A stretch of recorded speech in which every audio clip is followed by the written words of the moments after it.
Some parliamentarian need Zaake to behave normally in an abnormal situation. It is impossible to soboka. So Zaake muraba ngamuzira, Zaake muraba ingide mu byafayo, Zaake muraba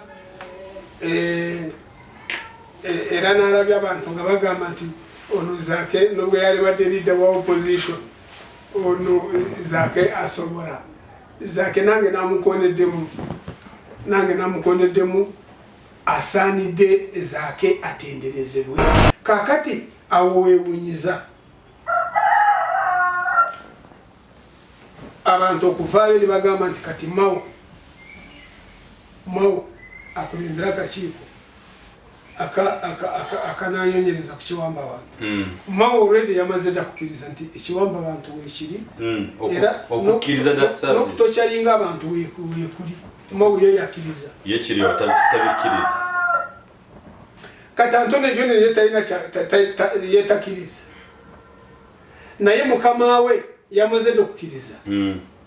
Ora gavumenti ya Museveni bwetogeye Dr. akulembera olukiiko lw'abasawo Uganda Medical Association yagenda Kololo napangirira nalonda abonasi nasibwabo tebwe bagenda bafukamira mu maso ga Museveni nga bamwegera akomewo narabye mu mahoro nti yali kuli ya stepping down nabagamba ko nti tosobola kukolera Museveni nosigala ngoli mulamu nosigala ngoli n'omuntu yego obubaleti atene bamazeeko emirembe obubaleti kyekizibu ideas nupuze yaleta kyekizibu abantu ze bansobera ekyambalo tukirina buzibu kati sambara ntonda banga kunganya mbadde baleti siri wanupu oli wanupu ate kukakiika akasingayo ebirowoozo bituvaamu byokka byebibalemye okwanganga si byambalo bye twambala muleke kwebuzabuza mu bitaliimu. Buli muntu ayogera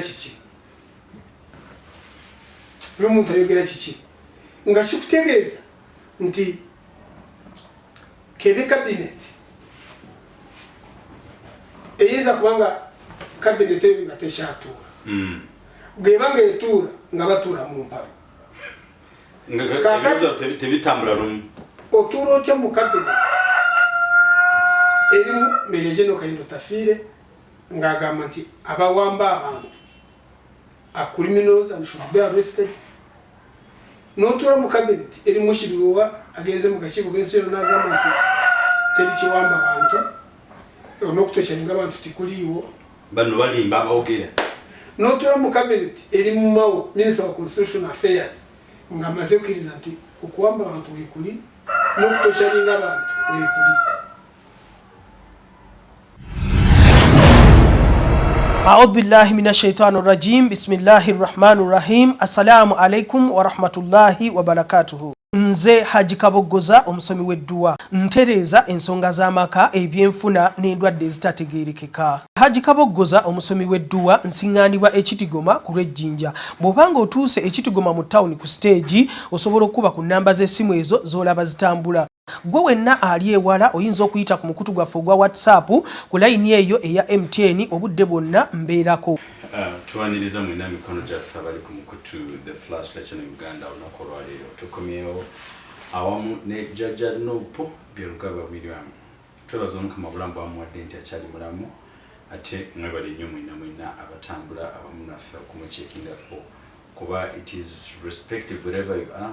It's your role, it's my role okulaba nti mukadde waffe ali bulungi nti neotuuka 226 tumanyi nti 226 niso oba enkya any other time Uganda tugizina mu ngalo zaffe ndabira ddala abantu bano amaanyi gagenze gabagwamu ne mukulaga tukwebaza nnyo nti buli nsonga zoyogerako gavumenti yennyini parliament etula mu nsonga zoyogeddeko nayo neerokezeta ku floor ekyo kisa kya Katonda.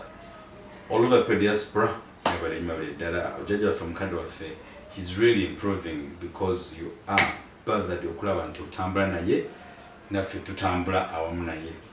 mwe abambuze namba ya mukadde waffe bwoba tusobodde kugifuna ku mukutu yoso kunoza program eyo nolaba enamba yeweri amugamba sinagira abasigire bonna but every time namba eyo tebaako ebaako nenja gibawa eri 0772980933 enamba ya MTN osomuka ngachana ko program ne tutambula ne tulaba embeera nga bweri mukubyaruga mesonga nje zizi mu gwanga zewunyisa ate zichewunyisa ensi ezo kulwange ekyakutomba bire nako zino ono omusajja ono gwe bayita Novatimao finally bazze n'omugamba ino kulira akakiiko akakiwamba abantu kati bakkiriza nti n'abantu bano bawamba abantu n'eyokubiri mukulu tubuhabula yagamba baleti abantu bano wadde no 11 days katuuza nnyo kumukaaga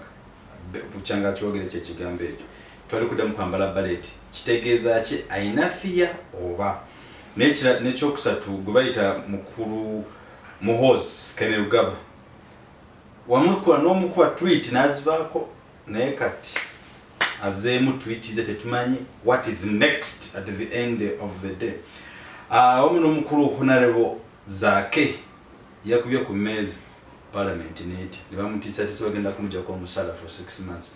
What does it mean? Kyetwesano n'okulwala tugambe tugwe mukadde waffe ensonga zino bw'ozikuba mu ttooki zitulazaawa tutandikira awo. Abatuuliza n'abatulaba mbaramusiza ne bali nnyo okubeera ku mukutu gwaffe the flashlight.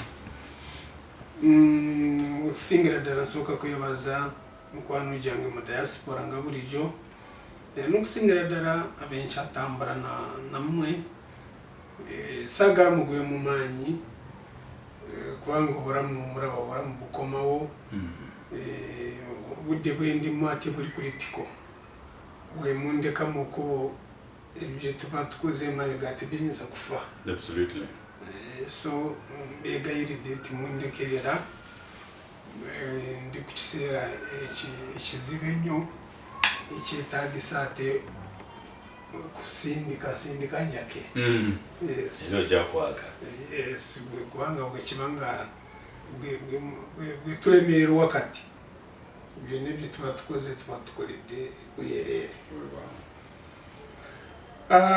Ekisooka nze ndi musanyufu sigwe nzija ku kazindaalo kano simala googera mba ndabye ensinga bwetambula mba ndabye ekigenda mu maaso nesiba nnyo kukiwamba abantu wano naye ewenjogerera kebe paramenti kebe executive kebe international community kati buli muntu yenna efuuse ensonga wabula nubwo nabyanga efuuse ensonga ya mutawaana ekoze ebyafaayo abanabyabufuzi bagamba nti history repeats itself.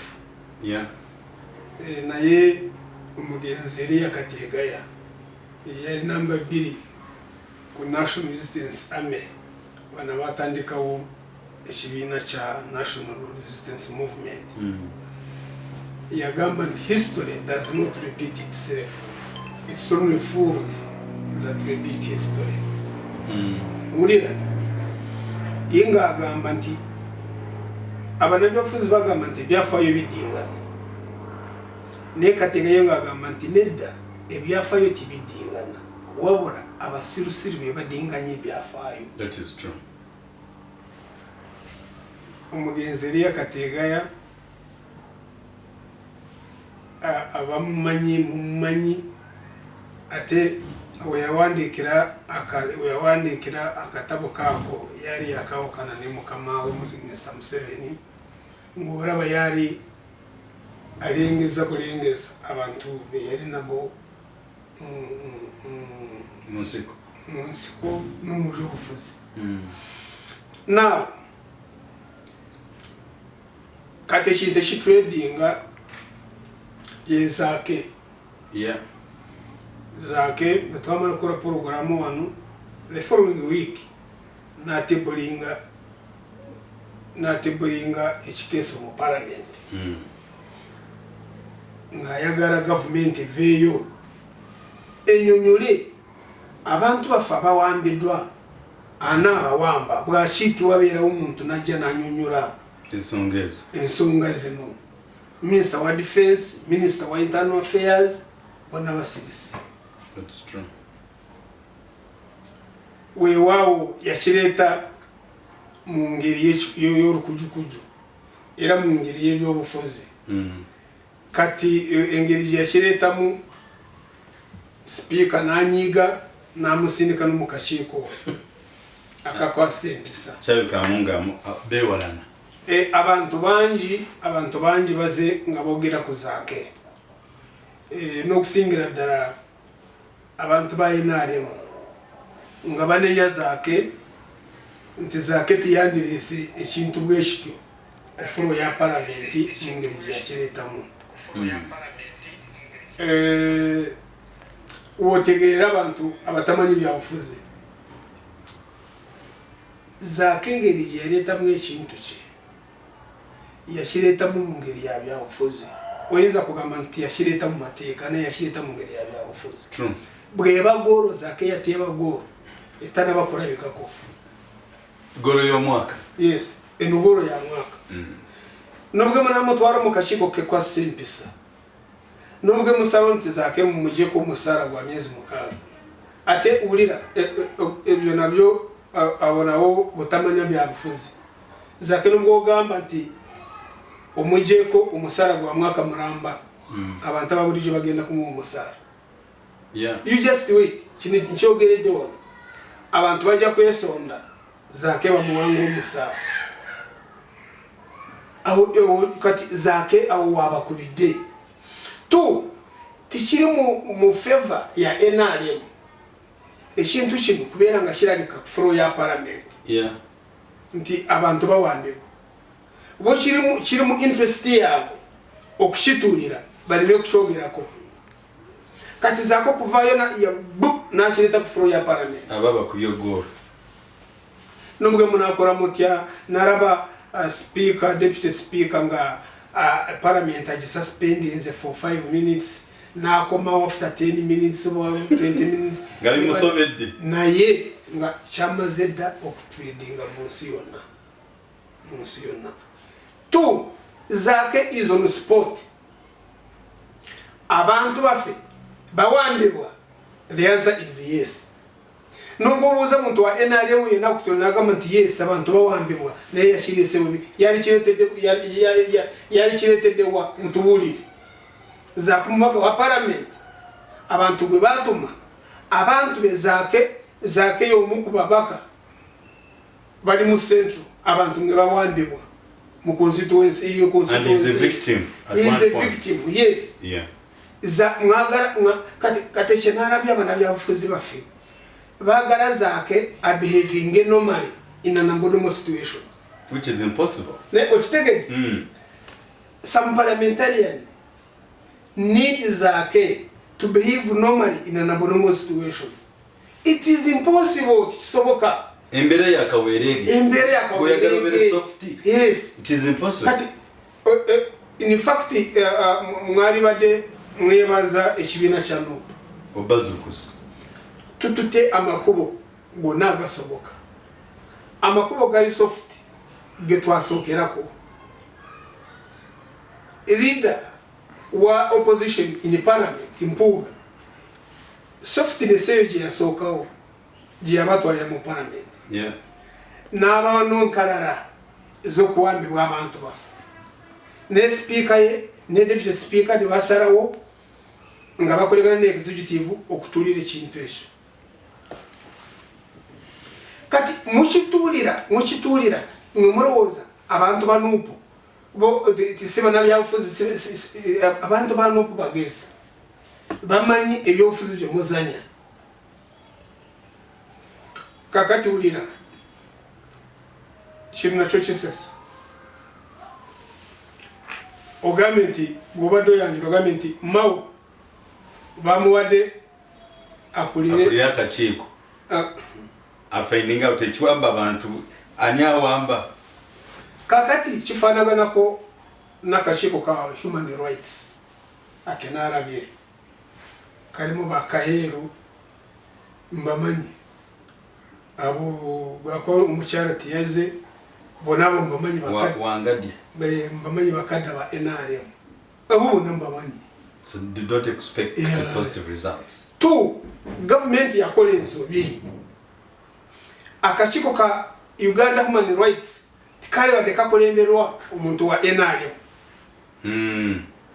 cyari bade kifanaganako n'obukiiko buno bwakosase n'obukiiko buno bwa park munsi ezikulembe munsi eza Commonwealth countries kata abantu boti bamanyi bo baroza nti eno government democratic ne akakiiko kakosase akakiiko ka park ne kalekera opposition ne kakulira yenkora yabwe ye parliamentary rules za Commonwealth countries zona bweto bwizikora teka lyabwe Syria Uganda ya Commonwealth countries olina akakiiko koteka ko ka park parliamentary council committee akakosase obukiiko bulina kulemberwa opposition teka estali mu Uganda kata abantu baroza nti oraba ukumenti government eno eri democratic basenyunyura ne baleka ne bakulembera obukiiko bwe butyo wa park ya non segona kali amagwa ne bakule no enkora ya Commonwealth countries wetu bwekora n'akakiiko ka human rights Commonwealth countries akakiiko bali bade bateka ko neteka nakoleka kulirwa opposition. Why akakiiko kali bade kali chekinze government one mutulugunyiza abantu kata tuteka ko kada wa NRM aiza kogera tora umucyara yo gagamba nti umucyara akurira akakiika ngamanta barimba bana bya ufuzi ba exaggerating bakayera betumanyi abo atenga westerna kati be bavudeyo eshusho nesho kurembera akakiiko no gataba westerna wagali yo mucyaro yeza kwanga simu westerna ne bateka ko puppet bateka ko muntu asobora okubikirira enzero zona za government kiri Uganda. Yes, kati ako kakiiko tikali no mugaso mu Uganda omugaso gwali gambi bwe kakora nnyo umayishe kakora kagamba nti genda government ekuliyirire kati singa wagendayo mu kakiiko ka human rights sigo nateka kesi jeri kati ekibasobora ekisembe ekibasobora okukolera tigendayo bakujanjabe era bakube mu butwabwa sigenda yonse Odiyose no chogera ekyo kagamba nti bakube mu butwabwa obadde okitegedeko Dr. akulembera orukiiko rw'abasawo Uganda Medical Association yagenda kororo na pangirira naronda abonasi nasibwa butibwe uti nibagenda bafukamira mu maso ga Museveni ngabamwegera akomewo narabye mu mahoro nti yari kuli ya step is down nabagamba ko nti tosobora kukolera Museveni nosigala ngoli muramu nosigala ngoli n'omuntu yego kiwududu kye kikola ekiwududu bakujja ko omutwe kiwududu nikigenda nekitambuze eki katiraba erado yata chachikade kati ekiwududu kyekikora omutwe gwo bagumujjako kagendaga medical officer nogenda nofukama mu kiseera kya Moi waliwo dokita yagenda nasinkana ko Moi namubuuza gwe yamubuuza dokita nasanyuka nagamba nti sigenda nako n'abamunga kwanga mbuzi zaako Moi orukiiko rw'abadokitazi rwatuula nibamujjako certificate nibamujjeko nigwe tosalide kubeera dokita nogamba nti okubuuza president tosalideko n'abamunga kati raba mugwagwa ntoyo naye dokita. In fact oyo dokita yatwanguyiza I am telling you ibintu abisolvize mangu mangu ifa abamu abemura tusurvivinze ku bantu bafanagana ku mbuga y'abato mu madwali ugetujisemu bwakurusi muturaba bobara ntera kuba urugero nti boba ngo cyari mu mazi ate tovuma gonya kati roza ko ba doctor binakisinkana ntenasinkana omuba doctor binasinkana nasinkana oyo wewe ukiza kusoma oyo doctor kirazima nga ayeza kutreatinga cyagoranye amaliza amutabusi yep. Even myself, even yourself. Kwanga amanyi cyayagara ayagara Mr. Museveni afire mu bukulembeze. Ista cyasoboka kati. No kozesa nerinya ya Uganda Medical Association. Chairman. President wa Uganda Medical Association ni mufukamira mutaka abasawo. How dare do you do that? Abasawo.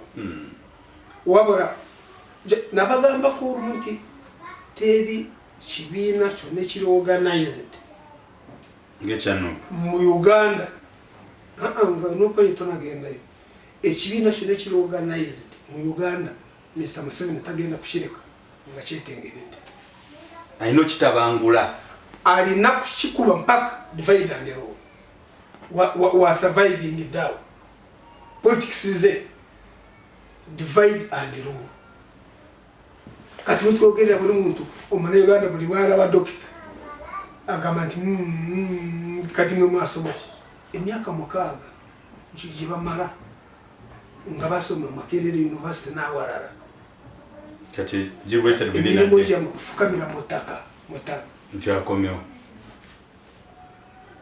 baba bosente jodi abaramu wano omusajja oyo namuraba nga yomu abadde batuwa updates abasawo abafude nga tebalina bikozesebwa oyo mwenyini yes ebitane bikozesebwa giravuze na shimu eboleni eyemubende twafirwa sawo kumbi ndoza bamukaga nga lwaki tebalina giravuze tebalina byambalo byebakozesa tebalina n'abamu tibasasulwa esente zaabwe ezokubawaza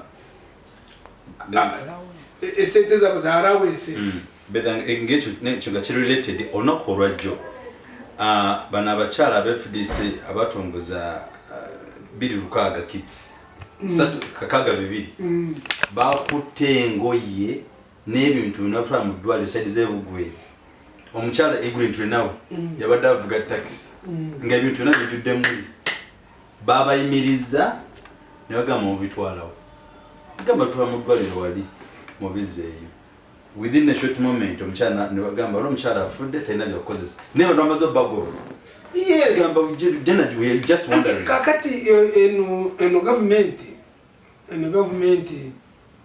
ekusobera Mr. Kamabaro mmanyi ye director wa medical stores Kamabaro yafaayo mu Rwanda n'agamba nti ndina containers ezisukamu 2 Uganda National Medical Stores ezisukamu 2 nga zijjudde mama kits ebintu by'abakyala byabazaana bye bakozesa mama kit buli kantu kalimu ebintu bingi n'ekusingira ddala bulimu akayiso omukyala bw'abazaala bw'abuliidinga kebalina kebamukuba abakyala bwe basinza okufiira kwati babulina mama kit naye yagamba nti alina more than 20 containers ziryawo zijjudde netibazibawo netera zikimu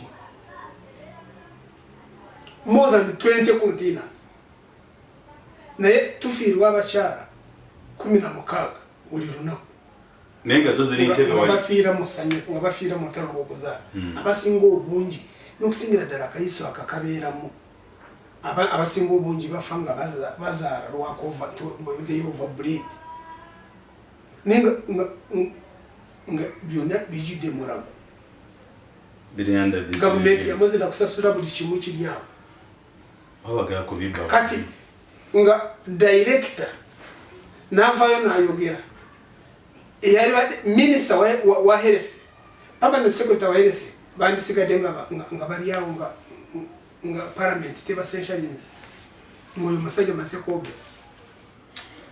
Today was Zaake tumalirize ensonga ye. So Zaake yafuuse muzira kati. Eno government ewanagana ne Zaake yamaze nakugiwangula. Yeah. Tokyasobola yadde n'omulundi n'ogumu okumuza advance. Okuza advance Zaake. Tikiriiwo. Singa twalina abagezi mu parliament. Zaake nga amaze kukireeta. Bari mu kutimpora ekintu kyenakigusa nibagamba nti okay tugenda kuki preventive measures weziri tugenda kushirwana nebe no gamba tugenda kujja ko musala no gamba tugenda ate kumuteka kati kachiko chako ogenda kumuteka ko oba kuswaze milioni 10 Zaake ya mukuba omukyalo oyo yenugu kweva bwe yazizira Zaake yara wasore namuwa ekirabo kya mindani aitu Zaake mumulinako obujja narabye ekintu ekitambula mu parliament nga bagamba nti waliwo omuntu mu opposition yabuzawo emotoka ya parliament opposition nga speaker orengeri yakireetamu nitukizuura nti yandiba ayogera ku Zaake kubanga Zaake yalina motoka Zaake yiza kwanga teyagizayo motoka azeyo yashikubanga acha serving ate no kuwaba yawa enunse kusobera kasoka Zaake wabo musango ubwo kumunja ku bwa parliamentary commissioner koti ekorachi koti zikorachi atenga bijo wali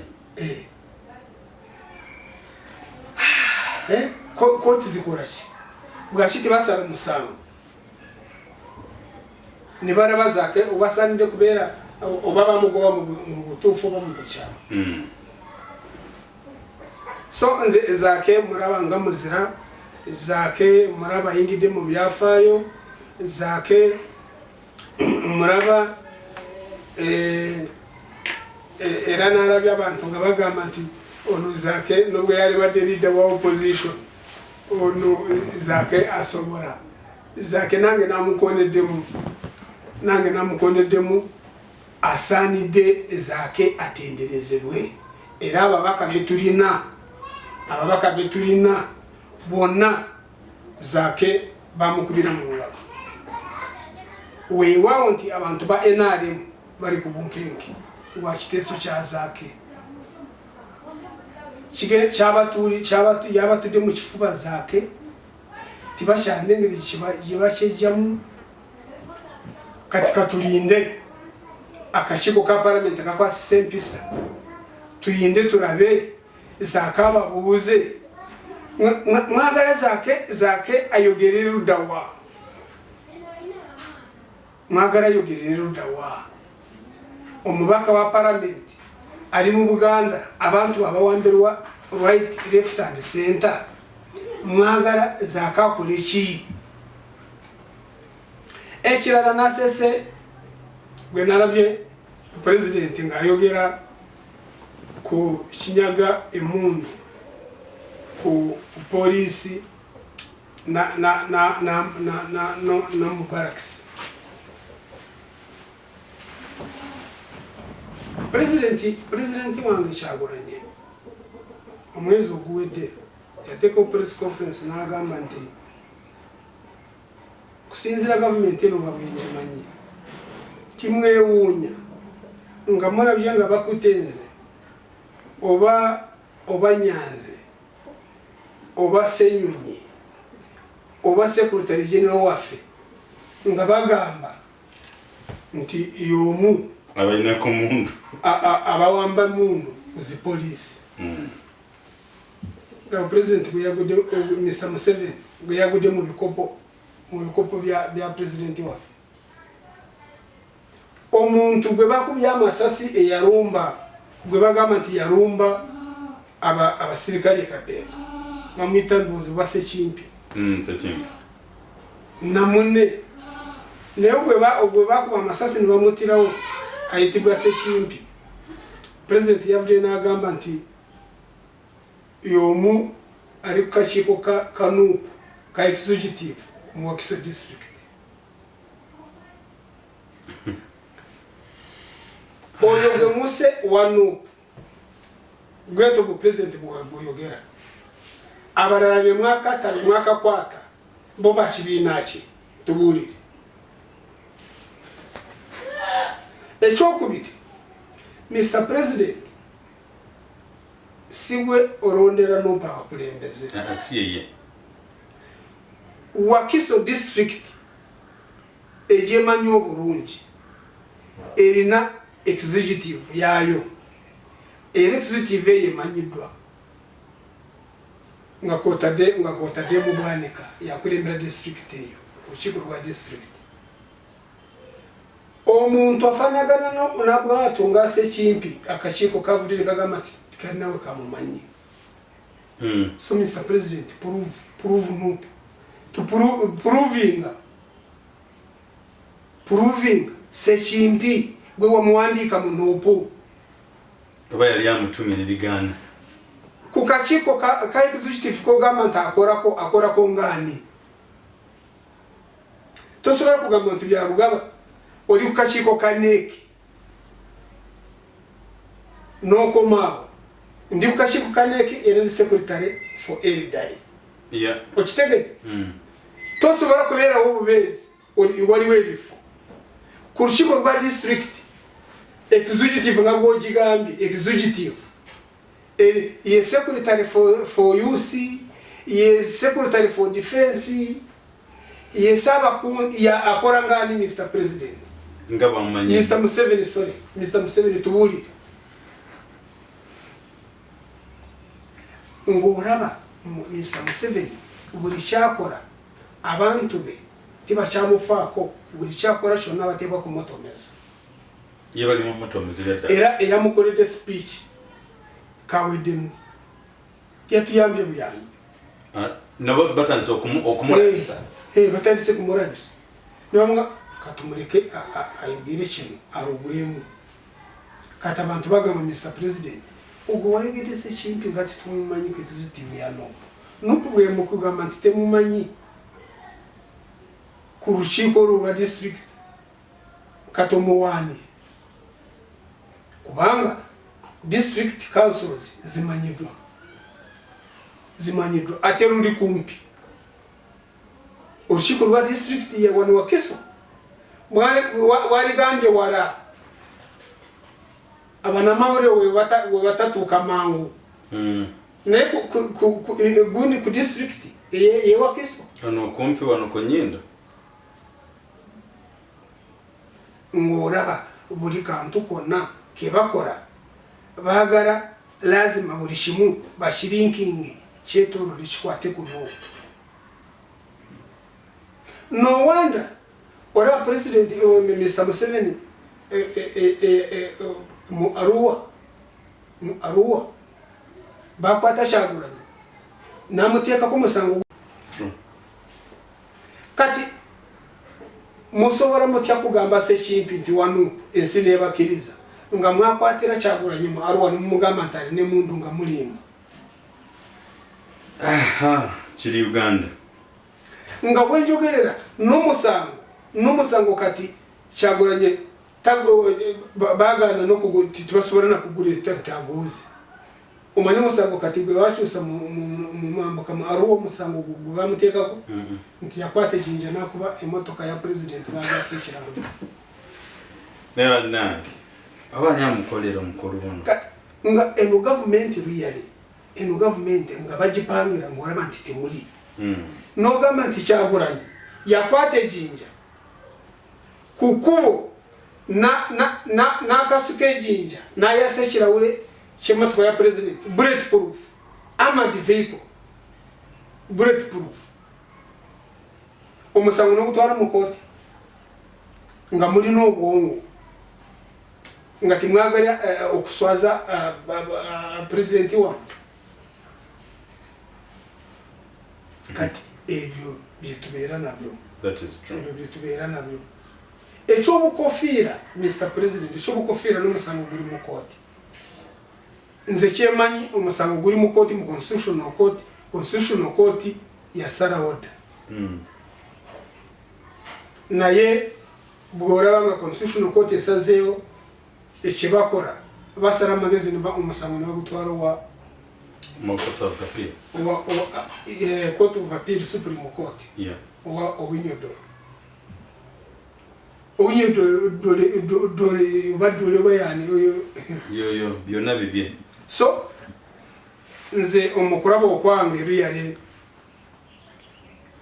ne wakisoboka but wekigundi kyabwe ekyo kiwigi kituba twambala ffenna tuba obubaleti atene bamazeeko emirembe obubaleti kyekizibu ideas nupuze yareta kyekizibu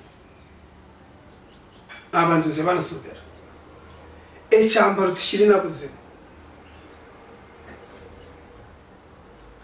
kati sambara ntonda banga kunganya mbadde baleti siri wanupu oli wanupu ate kukakiika akasingayo ya ebirowoozo ebituvaamu byokka byebibalemye okwanganga si byambalo bye twambala muleke kwebuzabuza mu bitaliimu obukofiira si bwe bubaleetedde okuwamba abantu baffe wewo bwe myekwasa n'okwata omuntu ayambadde akakofiira akalo n'ogamba nti ekyambalo ky'amagye omusango n'ogutwara n'ogenda na mu kooti eyo nayo kooti yali badde kooti ekizizitinga ruyere ng'eri mu kooti ya Uganda n'osanga omuntu ng'ayambadde t-shirt eriko ekifaananyi kya mukulembeze wa Nuupu Kyagulanyi omuntu n'omugamba nti eyo uniform y'amagye. Katonda basaasire nenga balina okukomya abantu baffe bonna ng'amabamuwadde n'ekituufu ngenda nzikiriziganya naawe nti omukulu amala kukozesa olumala okukozesa n'akudampira. As you said last time, it's only fools, politicians who accept to be used and they're dumped later. Ate tibayika bayiga mu butayiga kati oraba Mr Museveni ekintu kyebijambiya kati oraba twabetolora dda n'ekintu kyebijambiya oraba yetolora mpaka nakiteeka ku babaka bano Segirinya Muhammad ne mukwano gwe Sewanyana mukwano jange baba Port Bell again on command. Ate Mr Museveni yatoa order n'agamba nti timuba wa bail buli rutura bakyusa baloye ba judge tabeerawo ogwo musango ndo tibasobola gusala kubanga government yamaze kutegeera nti ni kabatanda ni mutandika okuwoza muwete teri bujulizi naye eya down the road abantu mwakwata nemugamba nti bateme ebijambiya timulina bujulizi nga kikulaga nti abalamuzi basalawo ekibonerezo in fact Segirinya Muhammad negundi bakola basavinga sentence. That's some thinking as well. Yes, basavinga sentence oli abasalira dda katemu ye sentence gibasavinga baba gamba ko we balitandika kuwoza bajja kubata busti nyate butugenda kushebijambi ekyo kaindo tafire yagamba bwati nti mabe Masaka on record kamukirabe mwagana okola ki okwagira NRM kati what does it mean? Atenga kaindo tafire kiri ku record gwe yali mu nsiko yomu ku bantu abakolanga obukolyo bayambazanga t-shirt za UPC nenga ba NRM ni bakora ibikorobero abantu badwoke bashawe UPC echo era babwe bwe yashuriviringa oya bwe yashogera bwe twari mu kuzika umugenzi Adoni ati berongwa ebushe nga yali wa UPC musaje w'umucyamujukira bwe twari tumuzika utafire nava nagamba nti aba UPC tibari babi 100%. Ibimwe bikoro birufe twabikoranga tuyambaranga t-shirt za UPC ntukore bikoro birukucyayisaba kandi utafire atenja the same man era kandi utafire ebisere bisinga mu mwayogera amazima nga yerabi the same man manti yavudeyo ye yakubiye drone zizimo kandi utafire agamba nti buri muntu avudeyo na anawamba abantu is a criminal and should be arrested. Ye Minister of Internal Affairs. Ila government ya Uganda nga befana gana. They abantu bayo. Minister of Internal Affairs akugamba nti omuntu yena akwato omuntu muzitweni zizi is a criminal and should be arrested. Iyo manisha kitegeeza ka yendo tafiri at his rank dara ya general Minister wa Internal Affairs yomuba historicals abacyasigadde yakichiwari amavuga byayogera byonna byebyo byaliwo kitegeeze bintu bingi ekisooka okwogerera aganye kwogera olwatu naye ng'amanyi nti omuntu ali mabega wa drone zero munene nnyo tayogerwako kankubulire bwoba ngo oli muyizi ng'oyiga oli n'emwayo gwe muba munsi nga muli n'ensolo gye muyiga n'olaba embwayo ng'ejja ng'edduka ng'ezinza omusira manya ekintu eba ekirengedde gye kiri manya nti evumbudde ensolo n'ensolo kyevumbidde nene nnyo tesoboka naye kuba advance ddayo munyuke kyeba ekutegeeza tekijja kusoboka bwekomawo ng'ezinza omukira n'ejjayo oli ng'oli muyizi baminisita bazinzedde emikira munyuke nyuka amanya nti era byekisolo kinene nnyo tikisoboka kati bakayindo tafiire okwogera bweba bamanyi nti omuntu ali mabega wa drone zizino tasoboka tayogerwako bw'omwogerako mu lwatu oyinza oyitaawo naawe kati obeera ota Minister of Internal Affairs gwolina police jukira gwolina crime intelligence gwolina criminal investigation department notamanya kiki ekitambula mu ggwanga anaawamba abantu kikutegeeza mu mwanya naye tasobola kumwogera kituufu owulira ora gavumenti yaffe weetuuse gavumenti yabali kaakati awo weewunyiza abantu okuvaayo ne bagamba nti kati mawo akulembera akakiiko